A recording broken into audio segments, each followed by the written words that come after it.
Oke, mulai. Assalamualaikum. Waalaikumsalam. Apakah benar ini dengan Kang Ijang? Iya, Bang. Baik, sebelumnya terima kasih karena telah meluangkan waktunya untuk melakukan sesi konseling kali ini. Baik, di sini saya mempunyai 3 buah kursi kosong, yang mana ketika Kang Ijang memilih kursi itu, Kang Ijang merasa nyaman. Mau di kursi sebelah sini, di tengah atau di ujung sana? Sana aja, saya. Baik, silakan. Apakah duduknya sudah terasa nyaman? Sudah. Baik, di sini apakah saya diizinkan untuk duduk dan di mana saya boleh duduk? Saja. Baik, apakah posisi duduk saya ini sudah terlihat nyaman? Sudah terasa nyaman?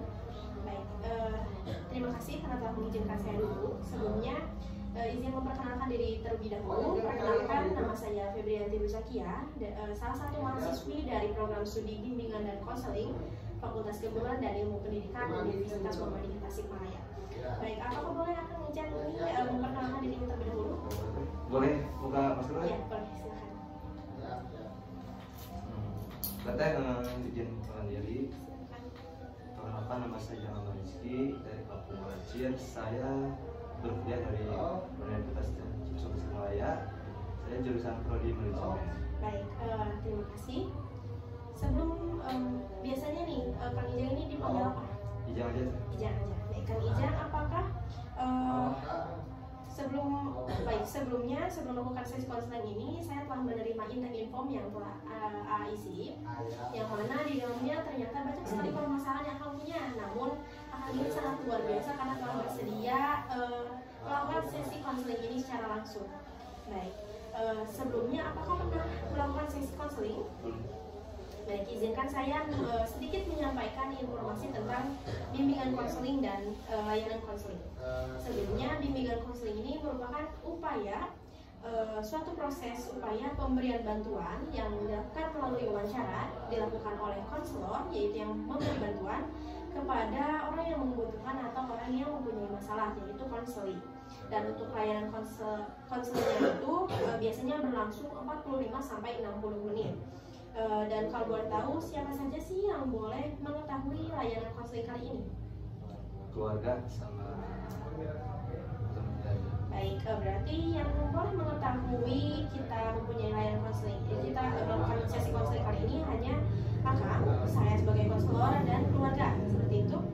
Baik, sebelumnya kali ini tidak perlu khawatir karena layanan konseling ini mempunyai asas kerahasiaan yang mana semua informasi maupun informasi pribadi akan terjaga lebih aman. Dan apakah saya diizinkan menulis dan merekam? Baik, terima kasih.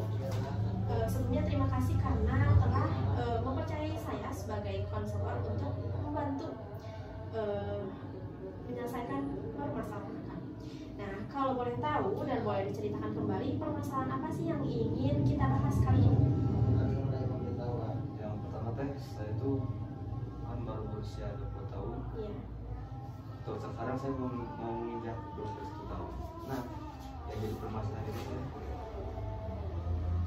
baru di umur 20 tahun, umur ke 21 tahun itu belum jadi apa-apa.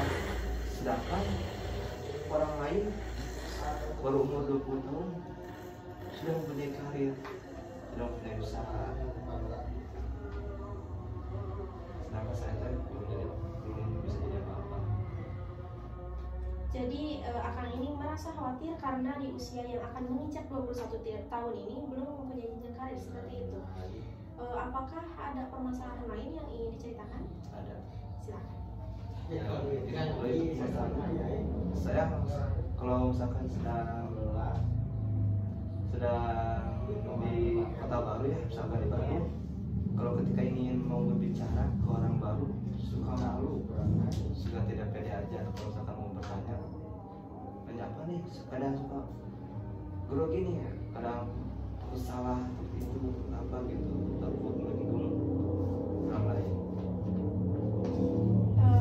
Baik, selain kondisi tidak percaya diri, apakah ada hal lain yang ingin diceritakan? Sudah. Baik, dalam sesi konseling kali ini berarti akan mempunyai beberapa persoalan yang ingin diselesaikan.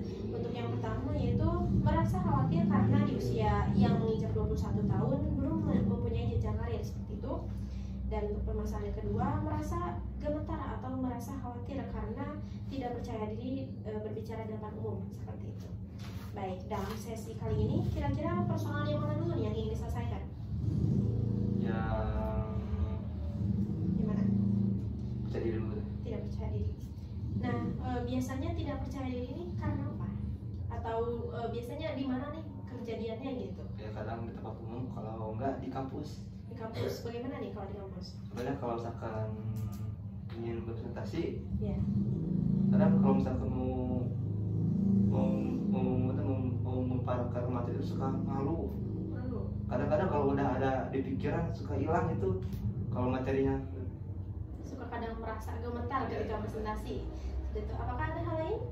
Ada, kalau misalkan ya kata aku juga, kalau misalkan di kota baru, kalau mau ingin berkomunikasi dengan orang itu suka malu deh. Kadang ingin mau bertanya deh, kadang suka salah nih, mau tanya apa, takut salah gitu. Takut, merasa takut karena belum mempunyai rasa tingkat percaya diri yang tinggi ya. Baik, apakah yang ingin kamu rasakan atau apa sih yang pengen terjadi ke diri kamu setelah mengetahui bahwa kamu ini kurang percaya diri? Hal apa sih yang pengen kamu dapat gitu? Ya kalau gitu pasti dapat. Saya kalau ingin lancar aja, kalau misalkan ngomong di depan umum sama berkomunikasi lancar gitu. Ingin merasa lebih percaya diri. Iya. Baik, jika seandainya saya mempunyai pertanyaan ajaib atau miracle question, mungkin di sini bayangin dulu bahwa akang ini telah melakukan sesi konseling yang begitu panjang, malah begitu lama. Nah, yang mana hal ini menyebabkan badan akang ini merasa pegal dan pengen pulang gitu.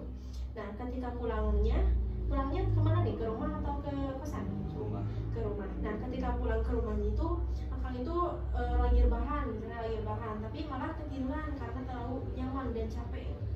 Nah, ketika hal itu terjadi, ada keajaiban yang dimana semua permasalahan yang akan bawa ke ruangan ini hilang.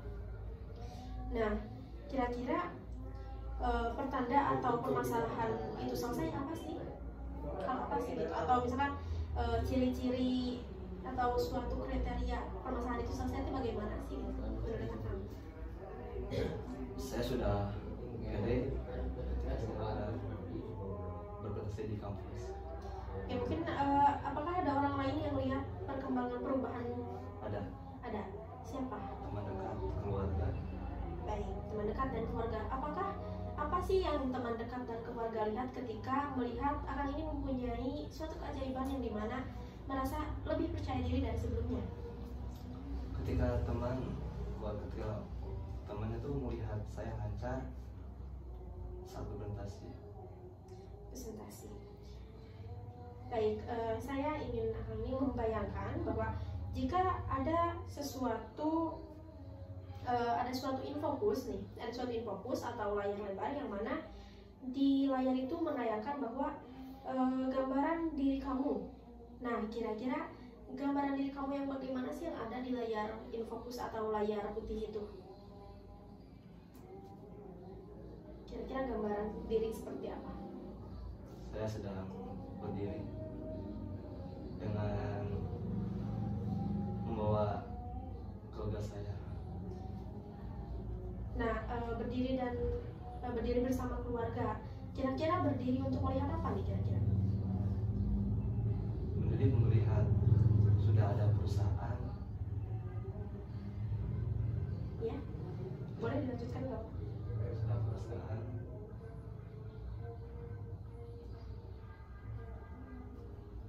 Udah? Baik, kiranya di sini ada skala permasalahan yang mana angka 0 ini menyebabkan di titik dimana kamu ngerasa berat banget, ngerasa benar-benar nggak pede gitu. Dan ada di titik lain, itu titik nomor 10 yang dimana kamu merasa lebih baik. Nah, kira-kira setelah kejadian itu kamu ada di posisi nomor berapa nih? 8. Ada di nomor 8. Nah, di posisi skala nomor 8 ini kamu yang bagaimana nih? Melihat diri kamu yang seperti apa? Saya udah jadi lebih baik lagi, sama tidak ragu lagi untuk berkomunikasi dengan orang lain. Sudah pede.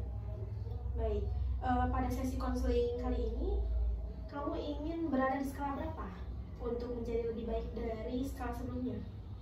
9. 9. Baik, saya meminta lakukan scanning tubuh, yang mana kamu boleh memegang bagian dari tubuh diri kamu, yang mana di bagian itu kamu merasa sangat-sangat tidak percaya diri. Boleh? Baik. Sekarang jika dibayangkan atau diubah menjadi warna, kira-kira warna apa sih yang akan menjadi energi negatif hal itu? Hitam. Warna hitam. Baik, di sini bayangkan di depan Anda ini ada suatu alat, yang mana alat itu bisa menyedot debu atau menyedot semua energi negatif kamu yang begitu banyak. Nah, kira-kira kamu bisa membayangkan hal itu? Sudah. Bayangkan benda itu terus-menerus menyedot energi negatif kamu, yang mana hal itu akan merubah diri kamu menjadi lebih baik. Apakah sudah tersedot semuanya atau masih perlu waktu? Sudah. Baik, sudah. Sekarang, apakah perasaan itu lebih baik? Sudah lebih baik. Ya. Baik, saya meminta Anda untuk membayangkan suatu kejadian atau suatu emosi negatif yang pernah terjadi di hidup Akang ini. Baik, apakah sudah terbayang? Sudah. Saya tidak mengetahui kejadian atau perkara apa sih yang membuat sesuatu itu berbahagia. Baik, di sini saya menghitung dari 5 sampai 1, yang mana kamu ini semakin hitungan berkurang, hal itu semakin membuat diri kamu bahagia. Apakah siap? Siap. Baik. 5, 4, 3, 2, 1. Boleh membuka mata. Baik, sekarang gimana nih perasaannya setelah melakukan scanning tubuh? Lebih baik kan? Ada perasaan lain selain lebih baik? Bahagia mungkin. Bahagia. Baik. Setelah membuka mata, ini merasa lebih bahagia dan lebih tenang ya, Tenang. lebih baik ya. Baik, kiranya apakah skala yang tadi ditargetkan itu sudah tercapai atau belum? Sudah. Sudah. Baik, terima kasih. Apakah ada perasaan hal lain selain itu? Perasaan apa gitu yang setelah dirasa setelah scanning tubuh? Merasa baik, lebih baik aja. Lebih baik. Nah, karena mungkin sambil menunggu sesi konseling selanjutnya, ada waktu 1 minggu. Kira-kira targetan apa nih yang bisa kamu lakuin, atau hal-hal kecil apa sih yang bisa dilakukan untuk mencapai sebuah target yang barusan, yang dimana diri kamu itu yang sudah ada di level skala 9, dimana kamu merasa lebih baik, lebih percaya diri, lebih banyak teman, dan tidak malu bertanya. Nah, kira-kira hal kecil atau langkah-langkah apa yang bisa kamu lakukan? Ya mungkin saya ingin berbicara di depan cermin, biar melatih diri dengan cara berbicara di depan cermin seperti itu. Adakah hal lain yang ingin dilakukan? ya mungkin kalau udah di cermin saya langsung terjun ke dunia. Oke, mungkin hal itu bisa menjadi PR atau tugas sekarang pada sesi konseling kali ini, yang mana kamu bisa melakukan hal itu mulai dari keluar dari ruangan ini. Nah, kamu boleh melakukan, misal ada cermin, kamu boleh berbicara diri kamu, atau misalnya kamu membaca suatu buku atau tulisan. Setelah itu kamu bicarakan ulang di depan cermin dan lihat bagaimana ekspresi atau diri kamu yang ada di cermin itu. Nah, hal itu bisa membuat kamu lebih percaya diri dan lebih tahu mengenali diri kamu sendiri. Nah, setelah hal itu kamu boleh mencobanya dengan orang-orang terdekat, baik itu pasangan, teman, ataupun keluarga. Nah, mungkin hal itu yang bisa kamu lakukan dalam seminggu ke depan. Semoga kita bertemu lagi di sesi konseling selanjutnya. Terima kasih karena telah mempercayai saya sebagai konselor pada sesi konseling kali ini. Terima kasih dan mohon maaf. Wassalamualaikum warahmatullahi wabarakatuh. Sudah selesai.